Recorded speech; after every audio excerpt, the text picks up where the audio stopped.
মোৰ মৃত্যুৱে যদি অসম শান্ত কৰে, মোৰ মৃত্যুৱে যদি এটা জাতিৰ উত্তৰণত সহায় কৰে, তেনে মৃত্যু হাঁহি হাঁহি ল'বলৈ প্ৰস্তুত আছো। একাংশ টিভি চেনেলৰ সেই টক শ্ব'সমূহ অতি শীঘ্ৰে বৰ্জন কৰক। সেইসমূহ টক শ্ব'ত অংশগ্ৰহণ কৰাৰ পৰা আপোনালোক বিৰত থাকক। অসমৰ মুখ্যমন্ত্ৰীক চেলুট জনাইছো, অসমৰ মুখ্যমন্ত্ৰীক ধন্যবাদ জনাইছো, কাৰণ সমস্যামুক্ত এখন অসম তেওঁ উপহাৰ দিবলৈ সক্ষম হৈছে। তেওঁ কৈছে যে অসমত এতিয়াতো কোনো সমস্যা নাই, কাৰণ অসমত এতিয়া মূল সমস্যাটো হৈছে ভাড়াঘৰ। ভাড়াঘৰেইতো অসমৰ সমস্যা, কাৰণ কোনোবা বিশেষ সম্প্ৰদায়ৰ মানুহে প্ৰথমতে ভাড়াঘৰ লয়, আৰু যদি সেই বিশেষ সম্প্ৰদায়ৰ মানুহবিলাকে তাত আন কাৰোবাৰ বাবে নিষিদ্ধ মাংস তাত ভক্ষণ কৰে, যদি তাত তেওঁলোকে সেই নিষিদ্ধ কাৰোবাৰ বাবে নিষিদ্ধ মাংসৰ সেই জন্তু তাত কাটে, যদি তেনেকুৱা পৰিৱেশ হয়, যদি তাৰ পৰা মন্দিৰৰ পবিত্ৰতা নষ্ট হয়, যদি তাত মন্দিৰটো গুচি যায়, তো এইটো নেৰেটিভ, এই যদি শব্দৰে এই যে এটা ভুৱা আৰু কাল্পনিক এটা যিটো চিন ক্ৰিয়েট কৰি মানুহৰ মনত এটা আবেগ সৃষ্টি কৰিব বিচৰা হৈছে, এই যে নেৰেটিভটো সৃষ্টি কৰিব বিচৰা হৈছে, কাল্পনিক এটা নেৰেটিভ, যদি এনেকুৱা হয় তেতিয়া কি হ'ব, এই ভৱিষ্যতে কি হ'ব, এইদৰে ভৱিষ্যদ্ৰষ্টাৰ ভূমিকা লৈ যদি শব্দটোৰে মানুহৰ মন মগজু আৰু আবেগ জাগ্ৰত কৰি যিটো এটা চিন ক্ৰিয়েট কৰিব বিচৰা হৈছে, যিটো এটা পৰিৱেশ সৃষ্টি কৰিব বিচৰা হৈছে, সেই পৰিৱেশটো এতিয়া দেখিছো এনে এটা পৰ্যায় পাবলৈ গৈছে যিটো পৰিৱেশৰ বাবে অসমখন হয়তো দ্বিতীয় মণিপুৰ হ'ব, নহয়তো অসমখনত মণিপুৰ আৰু ম্যানমাৰ সদৃশ এক ৰক্তাক্ত পৰিৱেশৰ সৃষ্টি হ'ব। এই যে পৰিৱেশটো এটা পৰিকল্পিতভাৱে যিটো পৰিৱেশ সৃষ্টি কৰিব বিচৰা হৈছে, তাৰ বাবে কোন দায়ী সেয়া নিশ্চয় সুধি সমাজে বিচাৰ কৰিব। এই যে যদি শব্দটো, এই যদি শব্দটোৰে পৃথিৱীখনত শেষ কৰিব নোৱাৰা ধৰণে কথা উৎপাদন কৰিব পৰা যাব। এতিয়া ধৰি লওক পৃথিৱীৰ কোনোবা এখন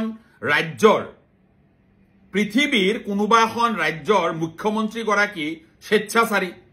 পৃথিৱীৰ কোনোবা এখন ৰাজ্যৰ মুখ্যমন্ত্ৰীগৰাকী মূৰ্খ, পৃথিৱীৰ কোনোবা এখন ৰাজ্যৰ মুখ্যমন্ত্ৰীগৰাকী ক্ষমতালোভী, পৃথিৱীৰ কোনোবা এখন ৰাজ্যৰ মুখ্যমন্ত্ৰীগৰাকী ইনচেন মানে পাগল হৈ গৈছে।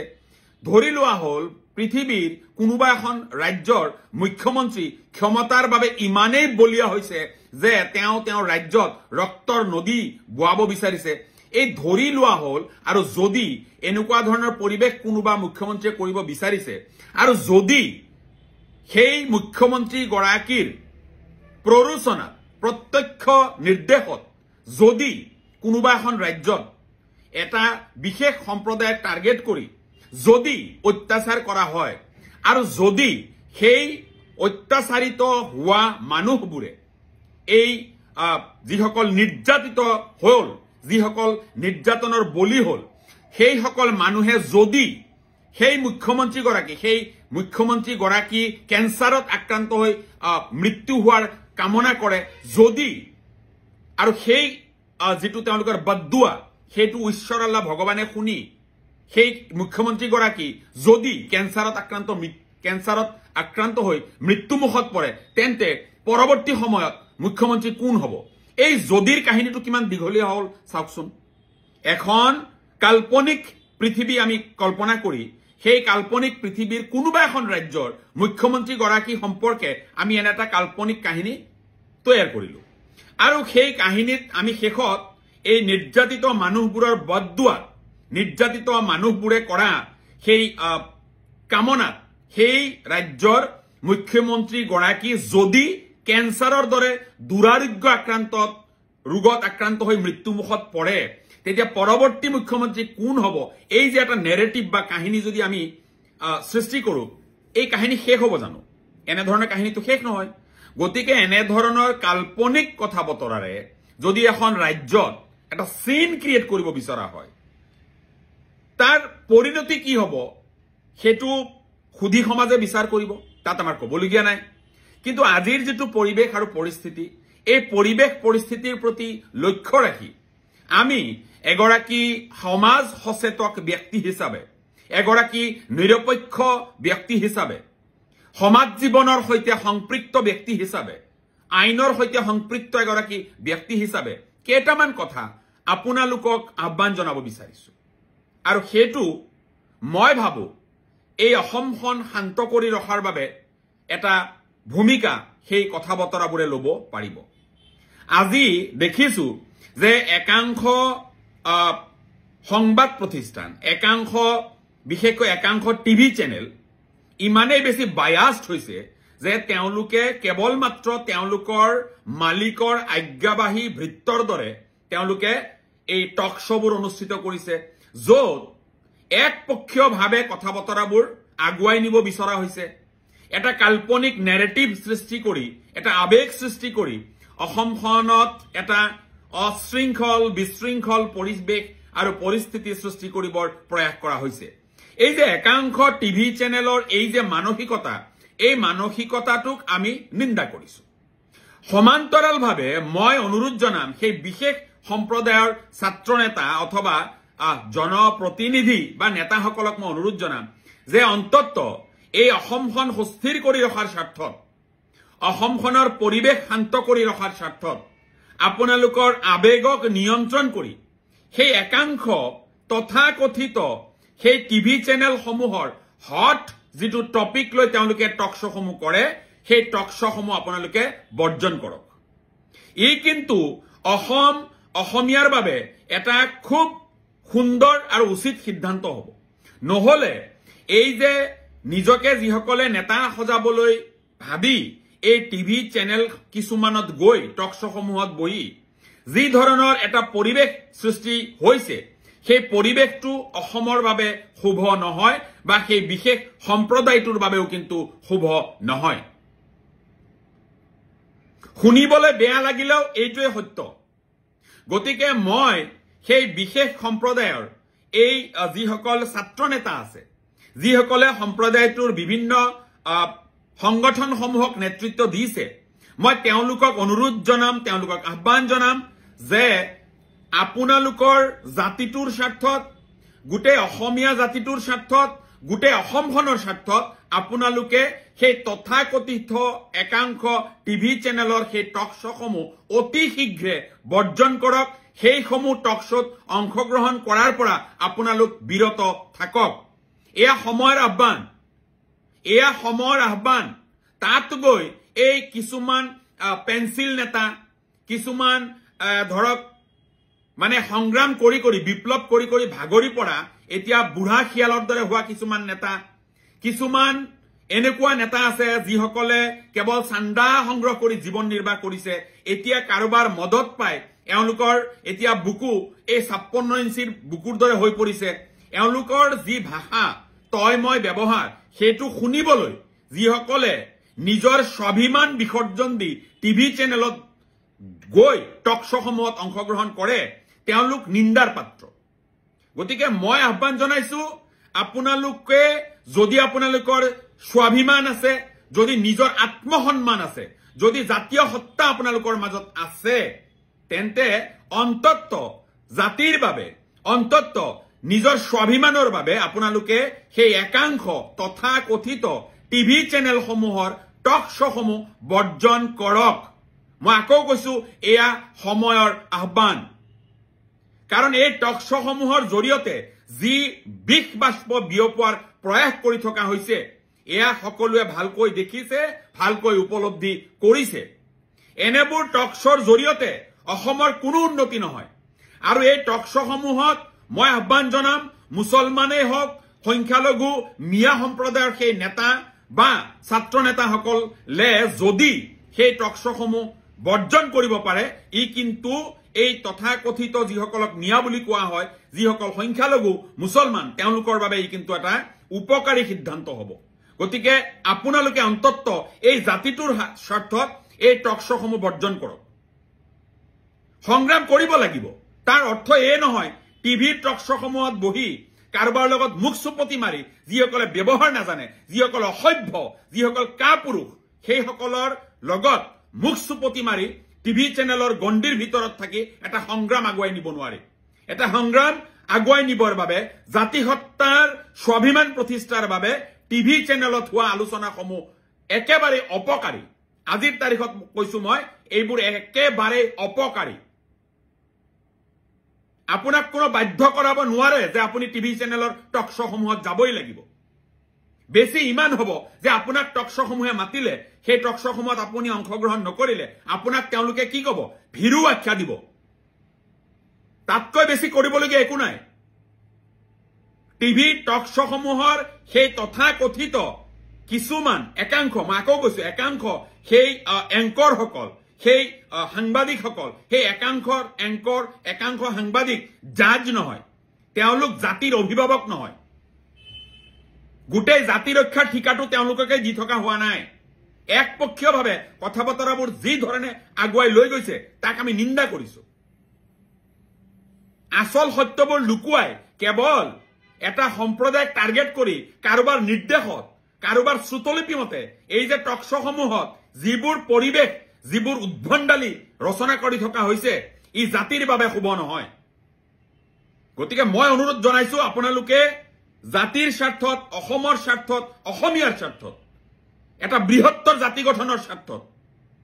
সংখ্যালঘু নেতাসকলে সংখ্যালঘু ছাত্ৰ সংগঠনৰ নেতাসকলে সংখ্যালঘু সংগঠনৰ নেতাসকলে টক শ্ব'সমূহ ইমিডিয়েটলি বৰ্জন কৰিব লাগে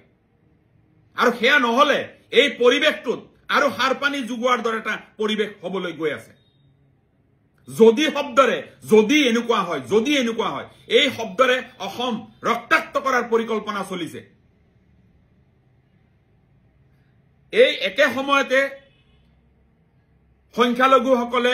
মিয়াসকলে মুছলমানসকলে ল'বলগীয়া এটা আটাইতকৈ বৃহৎ সিদ্ধান্ত হৈছে মিয়া মুক্ত মুছলমান বা মিয়া মুক্ত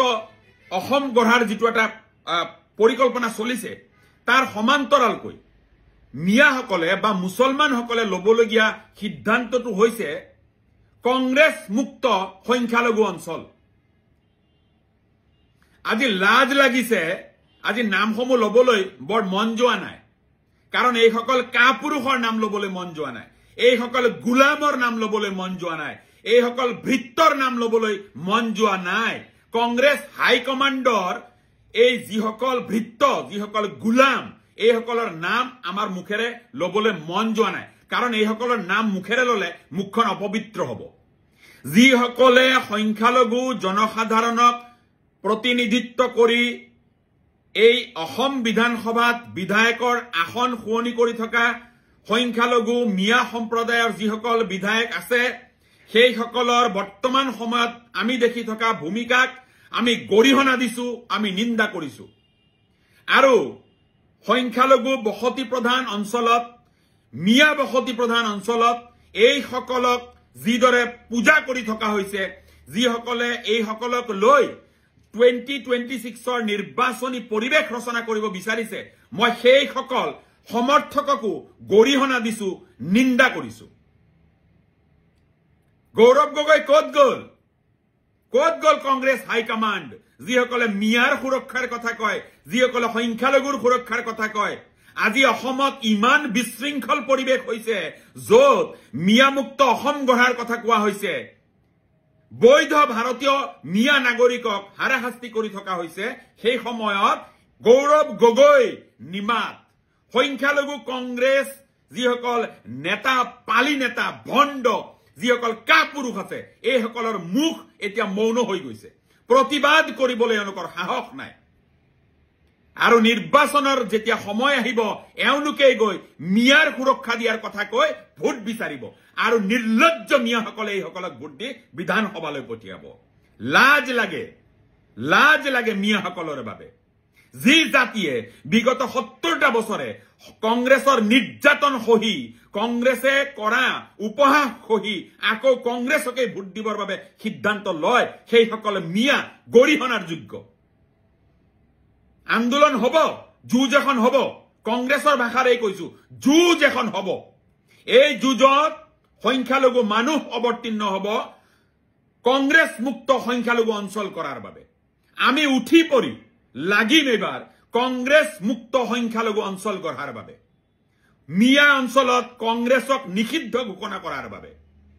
এই কংগ্ৰেছ হৈছে মিয়াৰ প্ৰধান শত্ৰু মুছলমানৰ প্ৰধান শত্ৰু হৈছে কংগ্ৰেছ আজি হাইকমাণ্ডৰ নিৰ্দেশত পৰিচালিত হোৱা সেইসকল কংগ্ৰেছী সংখ্যালঘু নেতা পালি নেতা যিসকল আছে তেওঁলোক হৈছে একোজন কাপুৰুষ কাৱাৰ্ড তেওঁলোক কাপুৰুষ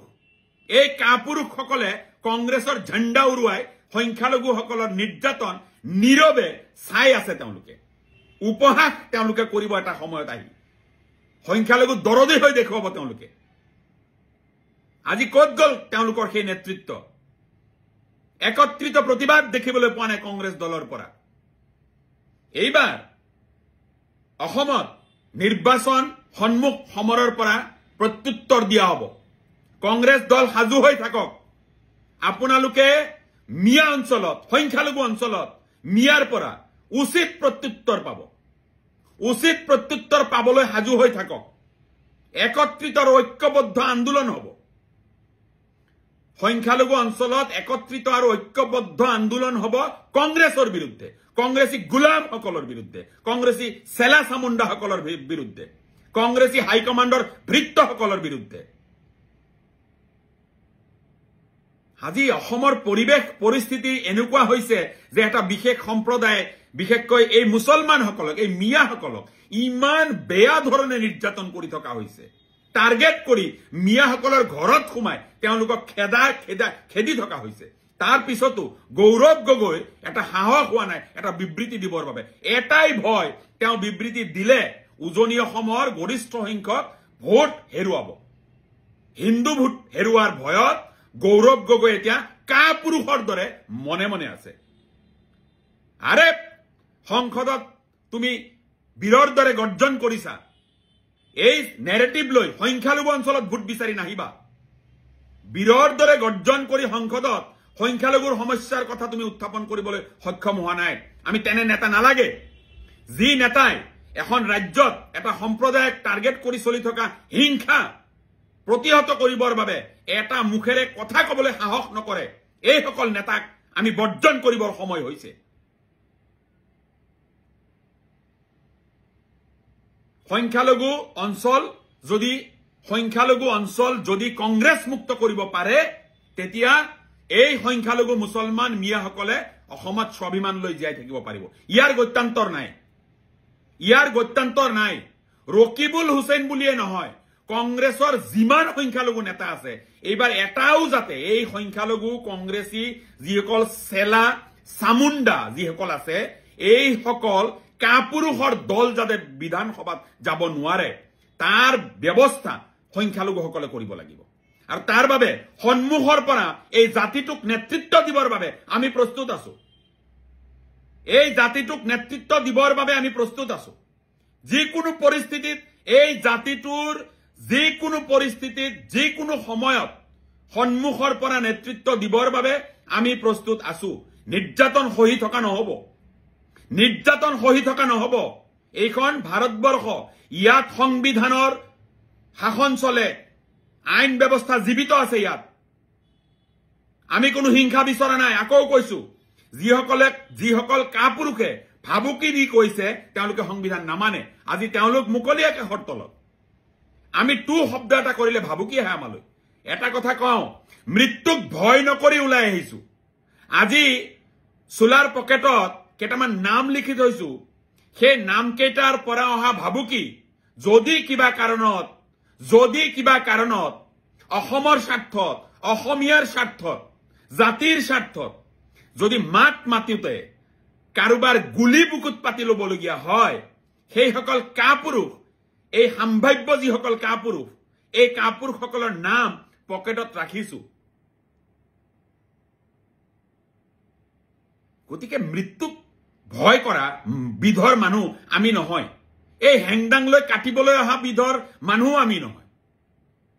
আমি কাটিবলৈ যাব বিচৰা নাই আৰু কাৰো গুলি খাই ভয় কৰি পিছুহুকি আহিব পৰা বিধৰ মানুহ আমি নহয় কোনোবাই যদি ভাবুকি দিব বিচাৰিছে গুলিৰে বাবে গুলি খোৱাৰ বাবে প্ৰস্তুত আছো মোৰ মৃত্যুৱে যদি অসম শান্ত কৰে মোৰ মৃত্যুৱে যদি এটা জাতিৰ উত্তৰণত সহায় কৰে তেনে মৃত্যু হাঁহি ল'বলৈ প্ৰস্তুত আছো